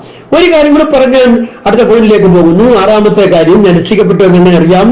എഫേസ്യർക്ക് എഴുതിയ ലേഖനം 6-ാം അധ്യായം 17-ാം വാക്യം. എഫേസ്യർ 6-ാം അധ്യായം 17-ാം വാക്യം. അവിടെ അതിന്റെ 11-ാം വാക്യത്തിൽ ഒരു സർവായുധ വർഗത്തെ കുറിച്ച് നമ്മൾ കാണുന്നുണ്ട്. ഹോൾ ആർമർ ഓഫ് ഗോഡ്, ദൈവത്തിന്റെ സർവായുധ വർഗം. ആ സർവായുധ വർഗത്തിൽ അത് നമുക്ക് രക്ഷിക്കപ്പെടുമ്പോൾ കിട്ടുന്നതാണെന്ന് നമുക്കറിയാം. അതിലൊരു കാര്യമാണ് ഞാൻ പറയാൻ ആഗ്രഹിക്കുന്നത്. അതിന് 17-ാം വാക്യത്തിൽ നമ്മൾ കാണുന്നു രക്ഷ എന്ന ശിരസ്ത്രവും. രക്ഷ എന്ന ശിരസ്ത്രവും ഒരു ഹെൽമറ്റാണ് ഇവിടെ കാണുന്നത്. എന്ന് പറഞ്ഞാൽ നമ്മൾ രക്ഷിക്കപ്പെടുമ്പോൾ ഈ സർവായുധ വർഗം നമുക്ക് തരികയാണ്. അതിനുള്ള ആയുധങ്ങളിൽ ഒരായുധമാണ് ഹെൽമറ്റ് എന്ന് പറയുന്നത്. അത് നമ്മൾ വെക്കണം. എപ്പോൾ മുതൽ വെക്കണം? രക്ഷിക്കപ്പെടുന്ന സമയം മുതൽ വെക്കണം. എപ്പോഴൊക്കെ വെക്കണം? എപ്പോഴും വെക്കണം. ഈ ഹെൽമറ്റ് നമ്മൾ വെക്കണം. പ്രിയപ്പെട്ടവരെ, എന്തിനാണ് ഈ ഹെൽമറ്റ് വെക്കുന്നത്? നമുക്കറിയാം, ഈ ഒരാൾ ഹെൽമറ്റ് വെച്ചാൽ പെട്ടെന്ന് പരിചിതമല്ലാത്ത ഒരാൾക്ക് കണ്ടാൽ മനസ്സിലാകത്തില്ല. കാരണം ഹെൽമറ്റ് വെച്ചേക്കാണല്ലോ. ഈ ഹെൽമെറ്റാണ് കാണുന്നത്. ഈ ഹെൽമെറ്റിന്റെ പുറത്ത് ഒരു പേരുണ്ട്, സാൽവേഷൻ, രക്ഷ എന്ന ഹെൽമെറ്റ്. പ്രിയപ്പെട്ടവരെ, നമ്മളെ കാണുന്നവർ വാസ്തവത്തിൽ നമ്മെ അല്ല, നമ്മിലൂടെ ഞാൻ രക്ഷിക്കപ്പെട്ട ഒരാളാണെന്ന് മനസ്സിലാക്കണം. നമ്മിലൂടെ കർത്താവിനെ മനസ്സിലാക്കണം. അത് രക്ഷിക്കപ്പെട്ട ഒരാളുടെ ഉത്തരവാദിത്വമാണ്. അത് രക്ഷിക്കപ്പെട്ടു എന്നുള്ളതിന് തെളിവാണ്. പ്രിയപ്പെട്ടവരെ, ഒരു സംശയവുമില്ല. എന്നെ കാണുന്നവർ എന്നിലൂടെ കർത്താവിനെ കാണാൻ കഴിയണം. കർത്താവിന്റെ മക്കളായ നമ്മളിലൂടെ നമ്മുടെ കർത്താവിനെ കാണുവാൻ ലോകത്തിന് കഴിയണം. നാം ക്രിസ്തുവിന്റെ പത്രങ്ങൾ എന്നാണ് നമ്മൾ കാണുന്നത്. അപ്പൊ ഞാനിവിടെ ഓർപ്പിച്ചു വരുന്നത്, നാം രക്ഷയ്ക്കായി പ്രവർത്തിപ്പിയെന്ന് പറഞ്ഞാൽ നിങ്ങളുടെ രക്ഷയെ പ്രാവർത്തികമാക്കുവിൻ എന്നുള്ളതാണ്. അത് എങ്ങനെയാണ് പ്രാവർത്തികമാക്കുന്നത്, അല്ലെങ്കിൽ ഞാൻ രക്ഷിക്കപ്പെട്ടു എന്ന് എങ്ങനെ തിരിച്ചറിയാം എന്നുള്ളതിന്റെ 6 ആശയങ്ങളാണ് ഞാൻ പറഞ്ഞത്. 1, ദൈവവചനത്തിനായുള്ള ആ ദാഹം കണ്ട് അറിയാം. 2, ഫലം കണ്ടറിയാം. 3, പാപത്തോടുള്ള പോരാട്ടം കണ്ടറിയാം. 4, നടപ്പ് അഥവാ ജീവിതം കണ്ടറിയാം. 5, സഹോദരന്മാരെ സ്നേഹിക്കുന്നതിനാൽ അറിയാം. 6 നമ്മൾ കണ്ടത് രക്ഷ എന്ന ശിരസ്ത്രം ഉപയോഗിക്കുന്നതിലൂടെ അറിയാം. രക്ഷ എന്ന ശിരസ്ത്രം ഉപയോഗിക്കുന്നതിലൂടെ അറിയാം. ഞാൻ വിഷയത്തിലേക്ക് വാക്യത്തിലേക്ക് തന്നെ തിരിച്ചു വരുന്നു. നിങ്ങളുടെ രക്ഷയ്ക്കായി പ്രവർത്തിപ്പീൻ. അത് 2 കാര്യങ്ങളാണ് ഞാൻ ഓർപ്പിച്ചത്. 1, രക്ഷിക്കപ്പെട്ടവരായതുകൊണ്ട് പ്രവർത്തിപ്പീൻ. 2, നിങ്ങളുടെ രക്ഷയെ പ്രാവർത്തികമാക്കുവീൻ. നിങ്ങളുടെ രക്ഷയെ പ്രാവർത്തികമാക്കുവീൻ. ഇനി നിങ്ങളുടെ രക്ഷയ്ക്കായി പ്രവർത്തിപ്പീൻ എന്നുള്ളതിന്റെ 3ാമത്തെ ആശയത്തിലേക്ക് ഞാൻ വരികയാണ്. നമുക്കറിയാം, ആത്മരക്ഷ എന്ന വിഷയം നമ്മൾ പഠിക്കുമ്പോൾ അതിൽ ഒരു പാഠഭാഗമാണ് ത്രികാല രക്ഷ എന്നുള്ള ഭാഗം. ത്രികാല രക്ഷ എന്ന ഒരു പദം വേദപുസ്തകത്തിലില്ല. പക്ഷെ രക്ഷയെക്കുറിച്ച് നമ്മൾ പഠിക്കുമ്പോൾ അതിന് 3 കാലങ്ങൾ, 3 ടെൻസസ് ഉള്ളതായി നമുക്ക് മനസ്സിലാക്കാനായിട്ട് കഴിയും. ത്രികാല രക്ഷ അതിലൊന്ന് നമുക്കറിയാം, രക്ഷിക്കപ്പെട്ടു. 2, രക്ഷിക്കപ്പെട്ടുകൊണ്ടിരിക്കുന്നു. 3, രക്ഷിക്കപ്പെടും. ഇങ്ങനെ 3 കാലങ്ങളാണ്. ഇതിൽ രക്ഷിക്കപ്പെട്ടുകൊണ്ടിരിക്കുന്നു എന്നുള്ള ആ 2ാമത്തെ കാലത്തോട് ബന്ധപ്പെടുത്തി നമുക്ക് ഇതിനെ ചിന്തിക്കാനായിട്ട് കഴിയും. ഞാൻ പറഞ്ഞത് ഓർക്കുക, നിങ്ങളുടെ രക്ഷയ്ക്കായി പ്രവർത്തിപ്പീൻ എന്ന് പറഞ്ഞാൽ ത്രികാല രക്ഷയിലെ 2ാമത്തെ ഭാഗമായ രക്ഷിക്കപ്പെട്ടുകൊണ്ടിരിക്കുന്നു എന്നുള്ള ആ കാര്യം നമ്മുടെ ജീവിതത്തിൽ പ്രാവർത്തികമാക്കുക. രക്ഷിക്കപ്പെട്ടുകൊണ്ടേയിരിക്കുക, അനുദിനം നമ്മൾ രക്ഷിക്കപ്പെട്ടുകൊണ്ടേയിരിക്കുക എന്നുള്ളതാണ്. ത്രികാല രക്ഷ എന്ന് പറഞ്ഞാൽ 1, രക്ഷിക്കപ്പെട്ടു. 2, രക്ഷിക്കപ്പെട്ടുകൊണ്ടിരിക്കുന്നു. 3, രക്ഷിക്കപ്പെടും എന്നുള്ളതാണ്. ഈ രക്ഷിക്കപ്പെട്ടു എന്നുള്ളത് ഒരു ഭൂതകാല പ്രയോഗമാണ്. എന്ന് പറഞ്ഞാൽ നമ്മൾ കർത്താവിനെ ഏറ്റുപറഞ്ഞ് ദൈവമക്കളായി തീർന്ന ആ സമയത്തെയാണ് നമ്മൾ ഈ രക്ഷിക്കപ്പെട്ടു എന്നുള്ള ഭാഗത്തിലൂടെ നമ്മൾ കാണുന്നത്. അതൊരു ഒരു ഒരു ഭൂതകാല പ്രയോഗമാണ്, ഒരു പാസ്റ്റ് ടെൻസ് ആണ്. എന്ന് പറഞ്ഞാൽ അത് പാപത്തിന്റെ ശിക്ഷയിൽ നിന്നുള്ള വിടുതലാണ് അതിലൂടെ നമുക്ക് ലഭ്യമായത്. Salvation from the penalty of sin, പാപത്തിന്റെ ശിക്ഷയിൽ നിന്നുള്ള വിടുതൽ. രക്ഷിക്കപ്പെട്ടുകൊണ്ടിരിക്കുന്നു എന്ന് പറഞ്ഞാൽ അതൊരു പ്രസന്റ് ടെൻസ് ആണ്, വർത്തമാനകാല ക്രിയയാണ്. അത് വർത്തമാനകാല ക്രിയയാണ്. അവിടെ പാപത്തിന്റെ ശക്തിയിൽ നിന്നുള്ള വിടുതലാണ്. Salvation from the power of sin, പാപത്തിന്റെ ശക്തിയിൽ നിന്നുള്ള വിടുതലാണ്. ഇനി രക്ഷിക്കപ്പെടും എന്നുള്ളത് ഒരു ഭാവികാല പ്രയോഗമാണ്, ഫ്യൂച്ചർ ടെൻസ് ആണ്. അത് പാപത്തിന്റെ സാന്നിധ്യത്തിൽ നിന്നുള്ള വിടുതലാണ്. Salvation from the presence of sin എന്ന് പറഞ്ഞാൽ ഇനി പാപത്തിന്റെ സാന്നിധ്യമേ നമുക്കുണ്ടാവുകയില്ല. ആ ഒരു ആത്മീക നിലവാരത്തിലേക്ക് നമ്മൾ വരുന്ന കാര്യമാണ് അവിടെ ഉദ്ദേശിക്കുന്നത്. പാപത്തിന്റെ സാന്നിധ്യത്തിലുള്ള വിടുതലാണ് അവിടെ ഉദ്ദേശിക്കുന്നത്. അപ്പം ഇതിൽ രണ്ടാമത്തെ കാലമായ ടെൻസസ് രക്ഷിക്കപ്പെട്ടുകൊണ്ടിരിക്കുന്നു എന്നുള്ള കാര്യം നമ്മുടെ ജീവിതത്തിൽ നിറവേറുവാൻ കഴിയണം എന്നുള്ളതാണ് ദൈവം നമ്മളെ കുറിച്ച് ആഗ്രഹിക്കുന്ന കാര്യം. അതാണ് നമ്മൾ രക്ഷിക്കപ്പെട്ടുകൊണ്ടിരിക്കുക, രക്ഷയ്ക്കായി പ്രവർത്തിപ്പീൻ എന്ന് പറയുന്നതിന്റെ ഒരാശയം എന്നുള്ള നിലയിൽ ഞാൻ ഓർപ്പിക്കാനായിട്ട് ആഗ്രഹിക്കുകയാണ്. ആകട്ടെ, ഈ രക്ഷിക്കപ്പെട്ടുകൊണ്ടിരിക്കുക എന്ന് പറഞ്ഞാൽ എന്താണ്? രക്ഷിക്കപ്പെട്ടുകൊണ്ടിരിക്കുക എന്ന് പറഞ്ഞാൽ എന്താണ്? അതിന് ഞാനൊരു ഡെഫിനേഷൻ എന്നുള്ള നിലയിൽ ഒരു വാക്കൊന്ന് പറയാനായിട്ട് ആഗ്രഹിക്കുകയാണ്. എന്താണ് രക്ഷിക്കപ്പെട്ടുകൊണ്ടിരിക്കുക എന്ന് പറഞ്ഞാൽ? ഒരു വിശ്വാസി തന്റെ അനുദിന ജീവിതത്തിൽ പാപത്തോട് പോരാടി പാപങ്ങൾ സംഭവിക്കാതെ തന്നെത്താൻ സൂക്ഷിക്കുന്നതും, ഒരു ദൈവമൈതൽ തന്റെ അനുദിന ജീവിതത്തിൽ പാപത്തോട് പോരാടി പാപം ജീവിതത്തിൽ വരാതെ തന്നെത്താൻ സൂക്ഷിക്കുന്നതും, എന്തെങ്കിലും പാപം സംഭവിച്ചാൽ ദൈവസന്നിധിയിൽ അത് ഏറ്റുപറഞ്ഞ് ഉപേക്ഷിക്കുന്നതുമാണ്. അതിനാണ് രക്ഷിക്കപ്പെട്ടുകൊണ്ടിരിക്കുക എന്ന് പറയുന്നത്. ചുരുക്കത്തിൽ ഇത്രേ ഉള്ളൂ, പാപം നമ്മുടെ ജീവിതത്തിൽ വരാതെ നമ്മൾ തന്നെത്താൻ സൂക്ഷിക്കുക എന്ന് പറഞ്ഞാൽ ഞാനിങ്ങനെ മാറി നിന്നാൽ പാപം എന്റെ ജീവിതത്തിൽ വരികയില്ല എന്ന് അർത്ഥമില്ല. പാപത്തോട് പോരാടുക, സന്ധിയില്ല സമരം നടത്തുക. പൗലോസ് പറയുന്ന വാക്ക് നമുക്കറിയാം, ഞാൻ നിങ്ങളോട് പ്രസംഗിച്ച ശേഷം ഞാൻ തന്നെ കൊള്ളരുതാത്തവനായി തീരാതിരിക്കേണ്ടതിന് എന്റെ ജഡത്തെ ദണ്ഡിപ്പിച്ച് അടിമയാക്കി അത്ര ചെയ്യുന്നത്. അപ്പൊ എന്താ ഇവിടെ സംഭവിക്കുന്നത്? ഞാൻ എന്റെ പ്രസംഗത്തിന് വിപരീതമായൊരു ജീവിതം എന്റെ ജീവിതത്തിൽ ഉണ്ടാകാതിരിക്കുവാൻ ഞാൻ എന്താ ചെയ്യുന്നത്? എന്റെ ശരീരത്തെ ദണ്ഡിപ്പിച്ച് അടിമയാക്കുക. അതൊരു വലിയ ഒരു ത്യാഗമാണ് പ്രിയപ്പെട്ടവരെ. അത് നമ്മുടെ ജീവിതത്തിൽ ഉണ്ടാകണം. നമ്മളെ തന്നെ സൂക്ഷിക്കണമെങ്കിൽ ഒരു പോരാട്ടം അത്യാവശ്യമാണ്. അപ്പം ആ പോരാട്ടത്തിലൂടെ പാപം നമ്മുടെ ജീവിതത്തിൽ വരാതെ നാം നമ്മെ തന്നെ സൂക്ഷിക്കുക. അടുത്തത്, എന്തെങ്കിലും പാപം സംഭവിച്ചു പോയി, സപ്പോസ് നമ്മുടെ ജീവിതത്തിൽ എന്തെങ്കിലും പാപങ്ങൾ വന്നുപോയി എന്ന് കരുതുക. അത് വെച്ചുകൊണ്ടിരിക്കാതെ ആ പാപം മോഹം ഗർഭം ധരിച്ച് പാപത്തെ പിന്നെ പ്രസവിക്കാതെ പാപത്തിന്റെ പരിണിത ഫലങ്ങളിലേക്ക് അത് പോകാതെ പിന്നെന്താണ്? ആ പാപത്തെ നമ്മൾ ക്രൂശിക്കുക എന്ന് പറഞ്ഞാൽ ആ പാപത്തെ നമ്മൾ വിട്ടുകളക. അത് അത്യന്താപേക്ഷിതമായ കാര്യമാണ് പ്രിയപ്പെട്ടവരെ. അതിനാണ് രക്ഷിക്കപ്പെട്ടുകൊണ്ടിരിക്കുക എന്നുള്ള ഒരു ആശയം നമുക്ക് ഓർക്കുവാനായിട്ട് സാധിക്കുന്നത്. വാസ്തവത്തിൽ ഇത് നമ്മളായിട്ട് തന്നെ ഉത്തരവാദിത്വം എടുത്ത് ചെയ്യേണ്ടുന്ന ഒരു കാര്യമാണ്. വേറെ ആരും നമുക്ക് വേണ്ടി ഇത് ചെയ്തു തരത്തില്ല.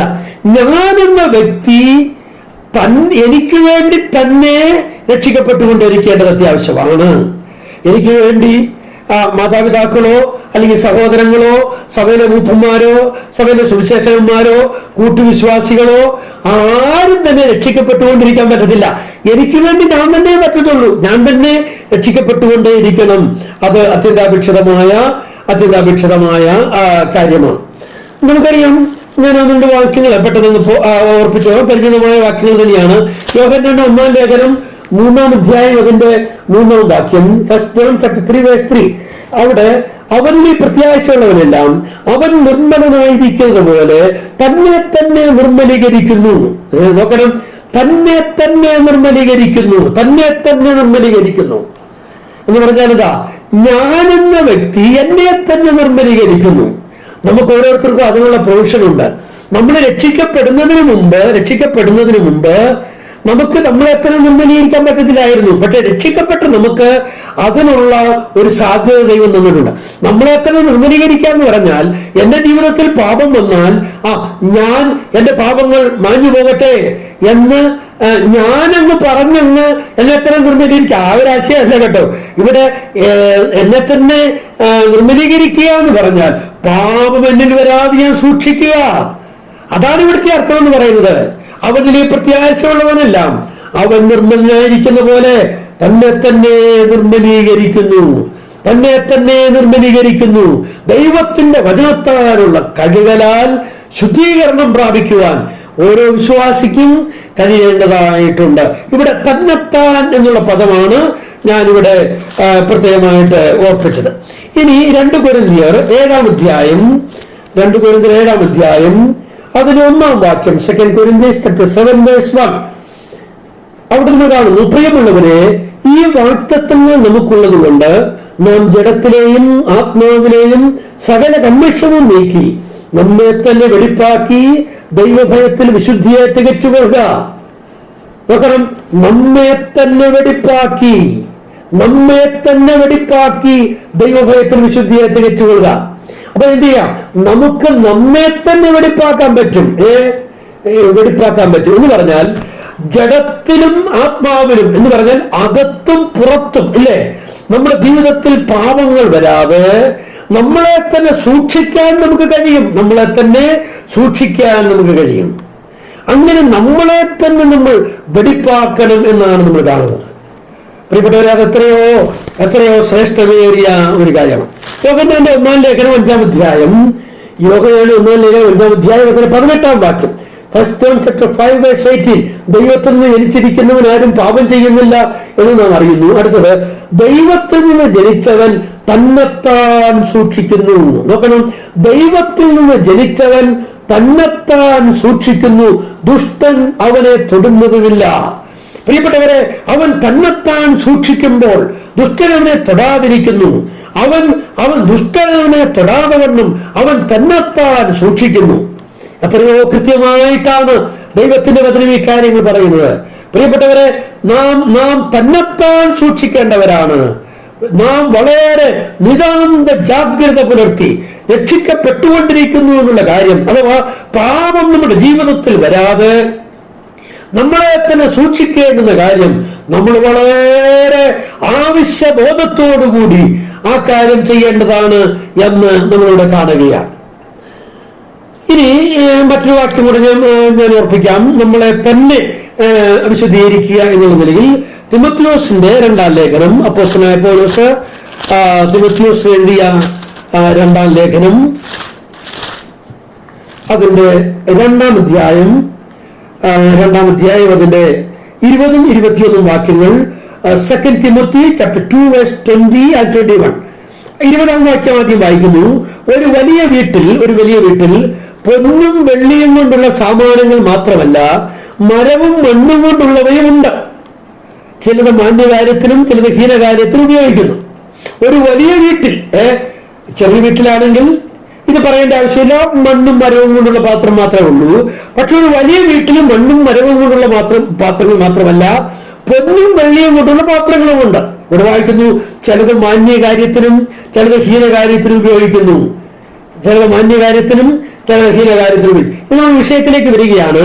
21-ാം വാക്യം, ഇവയെ വിട്ടകന്ന് തന്നെത്താൻ വെടിപ്പാക്കുന്നവൻ വിശുദ്ധവും ഉടമസ്ഥന ഉപയോഗവുമായി നല്ല വേലയ്ക്കൊക്കെയും ഒരുങ്ങിയിരിക്കുന്ന മാനപാത്രമായിരിക്കും. നോക്കണം, ഇവയെ വിട്ടകന്ന് തന്നെത്താൻ വെടിപ്പാക്കുന്നവൻ. അപ്പം ദൈവസന്നിധിയിലെ ദൈവകരങ്ങളിലെ പാത്രങ്ങളായ നമ്മൾ ഓരോരുത്തരും എന്ത് ചെയ്യണം? നമ്മളെ തന്നെ വെടിപ്പാക്കണം. ഞാൻ ദൈവസന്നിധിയിൽ വളരെ അധികം ഇരുന്നിട്ടുള്ള ഒരു വാക്യമാണിത്. എന്ന് പറഞ്ഞാൽ ഇവിടെ നമ്മൾ കാണുന്നു, ചില പാത്രങ്ങൾ മാന്യകാര്യത്തിനും ചില പാത്രങ്ങൾ ഹീനകാര്യത്തിനും ഉപയോഗിക്കുന്നു.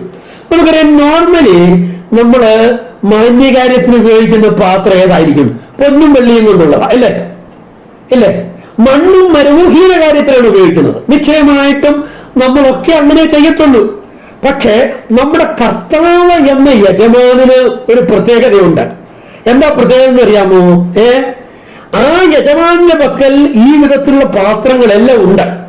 പക്ഷേ ഏത് പാത്രമാണോ തന്നെത്താൻ വിശുദ്ധീകരിക്കുന്നത്, ആ പാത്രത്തെ മാത്രമാണ് യജമാനൻ നല്ല വേലയ്ക്ക് വേണ്ടി ഉപയോഗിക്കുന്നത്, മാന്യവേലയ്ക്ക് വേണ്ടി ഉപയോഗിക്കുന്നത്. ഞാൻ മണ്ണുപാത്രമാകട്ടെ, ഞാൻ മലമ്പാത്രമാകട്ടെ, ഏറ്റവും വൃത്തികെട്ട വില കുറഞ്ഞ പാത്രമാകട്ടെ, പ്രിയപ്പെട്ടവരെ, ഞാനെന്ന പാത്രം എന്നെ തന്നെ സൂക്ഷിക്കുന്നുവെങ്കിൽ ഈ യജമാനൻ എന്നെ എന്തിനുപയോഗിക്കും? മാന്യകാര്യത്തിന് ഉപയോഗിക്കും. സ്തോത്രം. പ്രിയപ്പെട്ടവരെ, ഞാൻ പൊന്നാണോ വെള്ളിയാണോ എന്നുള്ളതല്ല ഇവിടുത്തെ ചോദ്യം. ഞാൻ എന്ന പാത്രം എന്നെ തന്നെ വിശുദ്ധീകരിക്കുന്നുണ്ടോ?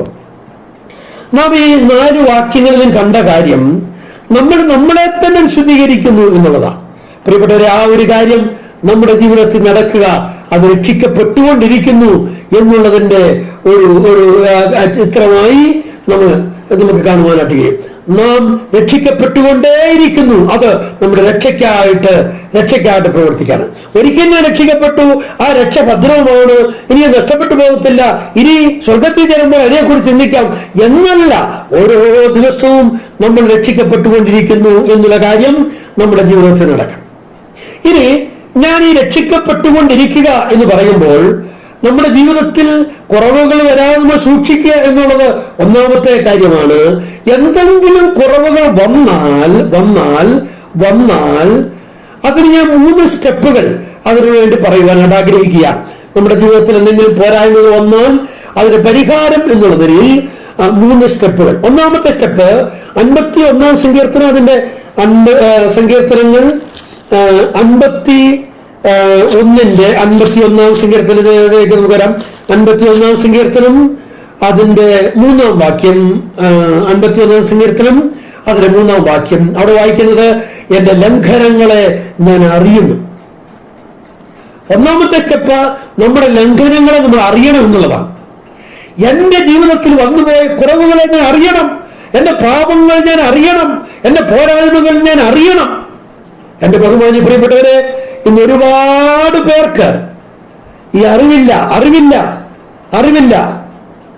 എത്ര സങ്കടകരമായ കാര്യമാണ്. എന്റെ കുറവുകളെ ഞാൻ അറിയണം എന്നാണ് ഇവിടെ കാണുന്നത്. ഇനി രണ്ടാമത്തെ സ്റ്റെപ്പ് 1 യോഹന്നാൻ 1:9 നമ്മുടെ പാപങ്ങളെ ഏറ്റുപറയുന്നുവെങ്കിൽ അവൻ നമ്മോട് സകല അനീതിയും പോക്കി നമ്മെ ശുദ്ധീകരിപ്പാൻ തക്കവണ്ണം വിശ്വസ്തനും നീതിമാനുമാകും. അറിയാവുന്ന വാക്യങ്ങളാണ് ഞാൻ വിശദീകരിക്കുന്നില്ല. 1, നമ്മുടെ ലംഘനങ്ങളെ നമ്മൾ അറിയണം. 2, നമ്മുടെ ലംഘനങ്ങളെ നമ്മൾ ഏറ്റുപറയണം. ഏറ്റുപറയുക എന്ന് പറഞ്ഞാൽ നമുക്കറിയാം എന്താണ് സംഭവിച്ചത്, അത് പറയുക എന്നുള്ളതാണ്. ഇപ്പൊ നമ്മൾ ഡിസംബർ 31 വരട്ടെ, ഞാൻ എല്ലാം കൂടി ഏറ്റുപറയാമെന്ന് പറഞ്ഞാൽ എന്ത് നമ്മൾ ഓർക്കും? എത്രയും ഓർക്കും? അല്ലെങ്കിൽ ഈ ഒരു വർഷം ഈ കുറവ് നമ്മുടെ ഹൃദയത്തിന് ഇങ്ങനെ കിടന്ന് ഭാരമായി ദൈവത്തിന് വ്യസനമായി കിടക്കുകയല്ലേ? അതുകൊണ്ട് എന്താണോ സംഭവിച്ചത് ആ കാര്യം ദൈവസന്നിധിയിൽ നാം അപ്പോൾ തന്നെ ഏറ്റുപറയുക. പ്രിയപ്പെട്ടവരെ, പാപങ്ങളെ ഏറ്റുപറയുക. 3-ാമത്തെ സ്റ്റെപ്പ് സദൃശവാക്യങ്ങൾ 28-ന്റെ 13-ാം വാക്യമാണ്. Proverbs 28:13. അവിടെ കാണുന്നത്, തന്റെ ലംഘനങ്ങളെ മറയ്ക്കുന്നവന് ശുഭം വരികയില്ല, അവ ഏറ്റുപറഞ്ഞുപേക്ഷിക്കുന്നവനോ കരുണ ലഭിക്കും. 1, ലംഘനങ്ങളെ അറിയണം. 2, ലംഘനങ്ങളെ ഏറ്റുപറയണം. 3, ഏറ്റുപറഞ്ഞാൽ മാത്രം പോരാ, ഉപേക്ഷിക്കുക കൂടെ ചെയ്യണം. ഇന്ന് ലംഘനം ചെയ്തു, നാളെ ഏറ്റുപറഞ്ഞു, പിന്നെയും പാപം ചെയ്തു, പിന്നെ ഏറ്റുപറഞ്ഞു, പിന്നെയും പാപം ചെയ്തു, പിന്നെ ഏറ്റുപറഞ്ഞു, പിന്നെയും പാപം ചെയ്തു, പിന്നെ ഏറ്റുപറഞ്ഞു. കൊള്ളാമല്ലോ, ഇത് നല്ല രസമാണല്ലോ. പോരായെങ്കിൽ രക്ഷ നഷ്ടപ്പെടുകയില്ല എന്നുള്ള കൃത്യമായ ഉപദേശവുമുണ്ട്. ഇന്ന് രാത്രി ഞാൻ പറയട്ടെ, ഞാൻ ആത്മാർത്ഥതയോടെ ഏറ്റുപറയുന്നുവെങ്കിൽ ഞാൻ ഉപേക്ഷിച്ചിരിക്കും, ഒരു സംശയവുമില്ല. എന്റെ പാപങ്ങൾ ഞാൻ ഉപേക്ഷിച്ചിരിക്കും, ഒരു സംശയവുമില്ല. ഞാൻ ഉദാഹരണം പറയാം, വേഗത്തിൽ തന്നെ അവസാനിപ്പിക്കുന്നതാണ്. ഞാൻ ഉദാഹരണം പറയാം. നമുക്കറിയാം, ദാവീദ് പാപം ചെയ്തു, അല്ലേ? നമ്മൾ വേദപുസ്തക ചരിത്രം പരിശോധിച്ചാൽ ദാവീദ് തന്റെ പാപത്തെ ഓർത്ത് കരഞ്ഞതുപോലെ ഇത്രയധികം തന്റെ സ്വന്തം പാപത്തെ ഓർത്ത് കരഞ്ഞ ആരുണ്ട്, അല്ലേ? ദാവീദ് ദൈവസന്നിധിയിൽ തന്റെ പാപങ്ങൾ, കുറ്റങ്ങൾ ഏറ്റുപറയുകയാണ്. 101 സങ്കീർത്തനം 3-ാം വാക്യത്തിൽ നമ്മൾ വായിക്കുന്നു, ദാവീദ് ദൈവസന്നിധിയിൽ ഉടമ്പടി ചെയ്യുകയാണ്, ഇനി ഒരു നീച കാര്യം എന്റെ കണ്ണിന് മുമ്പിൽ ഞാൻ വെക്കുകയില്ല. കണ്ടത് കണ്ടു, നോക്കിയത് നോക്കി, സംഭവിച്ചത് സംഭവിച്ചു, ഇനി അങ്ങനെ ഉണ്ടാവുകയില്ല. നോക്കണം, ശരിയായ ഏറ്റുപറച്ചിലിൽ ഉപേക്ഷണവും ഉണ്ട് എന്നുള്ളത് നിശ്ചയമായ കാര്യമാണ്. കർത്താവ് നമ്മളെ സഹായിക്കട്ടെ. നമ്മളിവിടെ കണ്ടത് നിങ്ങളുടെ രക്ഷയ്ക്കായി പ്രവർത്തിപ്പീൻ എന്നുള്ളതാണ്. കഴിഞ്ഞ ദിവസം നമ്മൾ കണ്ടത് രക്ഷിക്കപ്പെട്ടതുകൊണ്ട് നമ്മൾ രക്ഷയ്ക്കായിട്ട് പ്രവർത്തിക്കണം. 2, നിങ്ങളുടെ രക്ഷയെ പ്രാവർത്തികമാക്കുകയും. 3-ാമതായി നമ്മൾ കണ്ടത് ത്രികാല രക്ഷയിലെ രക്ഷിക്കപ്പെട്ടുകൊണ്ടിരിക്കുന്നു എന്നുള്ള കാര്യം നിങ്ങളുടെ ജീവിതത്തിൽ നിറവേറുക എന്നുള്ളതാണ്. പ്രിയപ്പെട്ടവരെ, നാം അനുദിന ജീവിതത്തിൽ രക്ഷിക്കപ്പെട്ടുകൊണ്ടിരിക്കുന്നവരാണോ? വിട്ടുകളയാത്ത, ഉപേക്ഷിക്കാത്ത ഏതെങ്കിലും പാപങ്ങൾ ഈ രാത്രികൾ നമ്മെ വേട്ടയാടുന്നുണ്ടോ? അതിന്റെ രുചി, അതിന്റെ ആനന്ദം നമ്മൾ ആസ്വദിക്കുന്നുണ്ടോ? എന്റെ കർത്താവിന് അറിയാം ഈ കാര്യം ഞാൻ ചെയ്യുന്നത് ശരിയല്ല എന്ന്, എന്നിട്ടും ഞാൻ ചെയ്യുകയാണ്. അത് പാപമാണ്. പ്രിയപ്പെട്ടവരെ, നാം ഒന്ന് വിട്ടുകളയണം, പരിത്യജിക്കണം. നാം അനുദിന ജീവിതത്തിൽ രക്ഷിക്കപ്പെട്ടുകൊണ്ടേയിരിക്കണം. കർത്താവ് നമ്മളെ സഹായിക്കട്ടെ. അങ്ങനെ ഏറ്റവും ഭയത്തോടും പിറകലോടും കൂടി നമ്മുടെ രക്ഷയ്ക്കായി നമുക്ക് പ്രവർത്തിക്കാം. വചനം കേട്ട എല്ലാ പ്രിയപ്പെട്ടവരെയും സർവശക്തനായ ദൈവം ഈ വചനത്താൽ അനുഗ്രഹിക്കട്ടെ, ആശീർവദിക്കട്ടെ. എല്ലാവരോടും നന്ദിയും സ്നേഹവും ഞാൻ അറിയിക്കുന്നു. കർത്താവിന്റെ വിലയേറിയ നാമം ഇന്ന് മുന്നേക്കും മഹത്വപ്പെടുമാറാകട്ടെ. ആമേൻ. സ്തോത്രം.